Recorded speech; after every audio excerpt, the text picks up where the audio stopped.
Hello বন্ধুরা, তোমাদের সাথে আজকে অন্যরকম ভিডিও নিয়ে আজকে চলে এলাম। তো দিল্লি থেকে আমার জন্য কী এসেছে আর কে পাঠিয়েছে সেটাই তোমাদেরকে দেখাবো। চলো দেখানো যাক।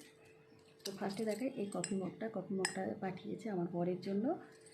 দ্বিতীয়ত যেটা এসছে সেটা হচ্ছে এই ব্যাগটা এসেছে আমার মেয়ের জন্য, ঠিক আছে।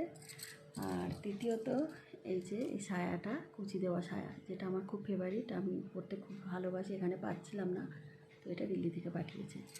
আর একটা যেটা হচ্ছে খুব গুরুত্বপূর্ণ কাজের জিনিস, সেটা হচ্ছে হেডফোনটা আমার ছিল না বলাটা ভুল, আমার ছেলে নিয়ে নিয়েছিল, তা ওই জন্য এটা আমার জন্য পাঠিয়েছে। আর যে পাঠিয়েছে তার নামটা তো তোমাদেরকে বলা হয়নি, সেটা হচ্ছে আমার ভাইজি, দিল্লি থাকে, ওখান থেকে পাঠিয়েছে। আমার ছেলে গিয়েছিল দিল্লিতে, তো ওখান থেকে এই গিফটগুলো আমাদের জন্য পাঠিয়েছে। তো অসম্ভব সুন্দর হয়েছে মাম্পি, তোর জন্য অনেক অনেক ভালোবাসা। আর তোমরা জানিও তোমাদের কাছে কোন গিফটটা সবথেকে বেশি ভালো লেগেছে। এটা আমার কাছে অনেক পাওয়া।